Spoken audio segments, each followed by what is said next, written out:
Okay, I want to wish all my subscribers and viewers a Merry Christmas. Now that the year is winding down, just to send out holiday wishes to everybody and to thank all of you viewers for your for subscribing, for your support, your interaction, and a lot of the topics I've been dealing with this year. This has been somewhat of a record year, and also sadly kind of a really disturbing one. When we were hit with the COVID and another gun rush and panic, which has really gotten terrible, this combined with this election situation, in all my life I don't think I've seen things as serious or critical as they are this year and what's going to happen here in the next couple months. Okay, and I don't know what to say, but I guess we all just got to sit tight and pray that everything kind of works itself out here shortly. But on a good note, okay, this year also, I think it's a record year for me for making videos, interaction with my subscribers, and also the channel has grown. That's what I wanted to say. I think I've accumulated more subscribers this year than I have in the past 5 years. Okay, I was getting 1,000 new subscribers just about every month for a good section of this year. And most of it comes down to when I get on a popular subject, like we were lucky this year, we had the two big main surplus rifle or surplus gun collector things were all the Carcanos that were imported, okay? And so many of them were imported, they're at a reasonable price that they still haven't sold them out. Usually when a batch of guns comes in, be it Enfields or Mausers, there's not a lot of them, and they're sold out by these companies pretty fast. But we were fortunate to go back with the Carcano to the days of the Mosin Nagant, where the guns are fairly good shape. There's a large supply of them, and now everybody can kind of get into the collecting, the mill surplus collecting, without breaking the bank. They're affordable. Now, a lot of people don't like Carcano rifles for numerous reasons, and they never were quite collectible, and that's why you don't find a lot of literature or reference books, about them.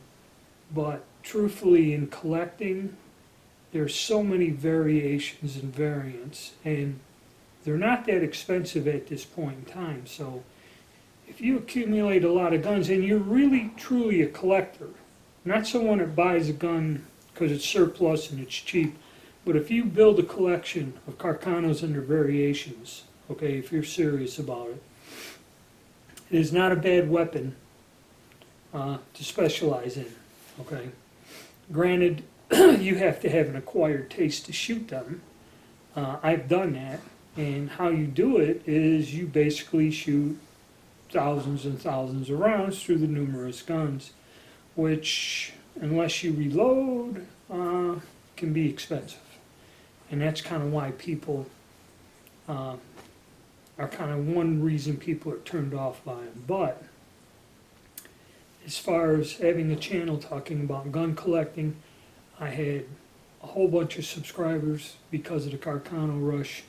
And I've also done a lot of interaction with people me sending me pictures, people discussing it with me. I spend a couple hours every day answering emails from people. The Carcano was a thing. Now it's kind of tapering out. Then the other big import thing was the Royal Tiger and the Ethiopian Horde. And that kind of, well, I'll leave that up to you. But it was interesting. I got a few guns from them, talked about it, And there are a lot of other people, I was hoping more people would post their experiences with it. I know they got a bunch of birthdays in, French birthdays, but nobody's posted a video yet on YouTube. But going along with that, and also I did some work on the older antique guns. Now, the reason I have to spread out what I do is because like the Carcanos helped the channel grow, kept a lot of activity with the channel. But my mainstay, my old antique guns and reloading form, like the Dutch Beaumonts, them old Italian Vetterlis, and going to get into Verndels here, and some of the other stuff that isn't as popular. Now don't get me wrong, I have a very solid group of people globally that follow me on all of that older stuff. And really, that's when collecting's fun. Okay, when you go and research all the markings and stampings of the past 140 years on them, how they were modified and changed. Really fun, even though getting into making the ammunition and shooting them is an expensive proposition for the amount of work involved and what you have to do, and everything's custom. But still, to me, it's the rewarding part of the hobby. And I just try to share it with everyone. Now, what's coming up this year? Year's winding down.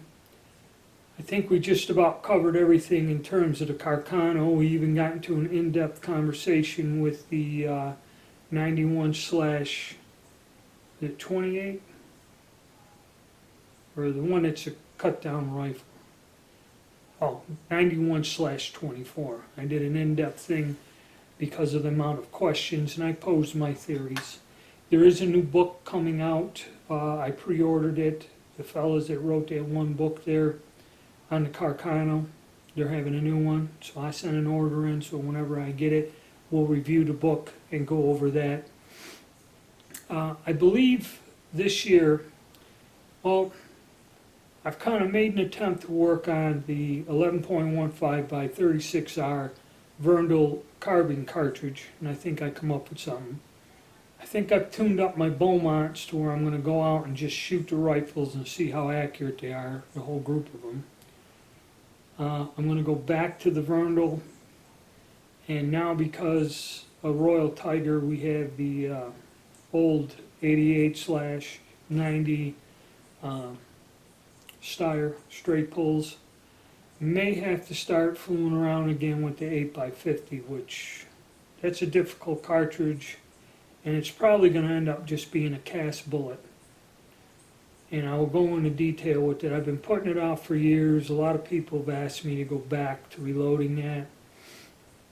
And there are some complications, and that's why you don't see anyone making videos about doing it. Okay, it's not a simple task. Another one coming up, the French Long. I made a couple videos about it, and I had some people send me, this is where your support and donations come in. I had people send me cartridges to tear down and look at. And with the French, it's the 1935 S&A pistols. Shoot the 7.65 French Long, which fortunately enough, it's an obsolete cartridge. You'd have to really do some machine work to get it built out of the 32 Smith & Wesson Long. But fortunately, Starline Brass makes brand new brass to spec. And so even though I did a few attempts, I had some help from other people, and I think I'm going to work on this and come up with a solution, which would be a cast bullet load. Okay, one of my little custom jobs. Because everyone out there on the forums and the shootist, the fellow that covers a lot of the old guns, he was out there with it, and he's been trying 2 or 3 different attempts and sorting through the misinformation and other things and trying to get a viable, accurate solution to this. Going to work on that. And some other things. Probably first of the year when the weather's good, I'm going to shoot some of the older guns. I want to shoot that little weird 22 rolling block. And obviously, because of the ammunition crisis, that's another thing. I've got very, very limited supplies. I've helped out people and got them some stuff because 6.5 Carcano is out everywhere. And I don't know when it'll ever come back. So I was able to get some of my excess surplus accumulations out and actually kind of get my inventory leveled out. But it's not looking good about resupplying or when I'll be able to do this again.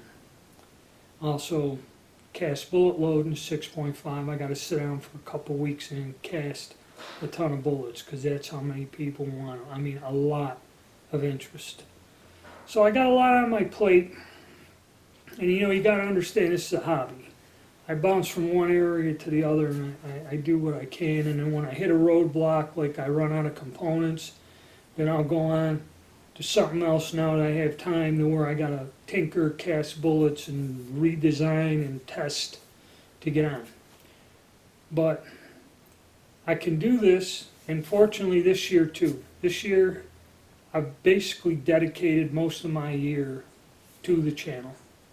And, with your support and help, I'm able to do this.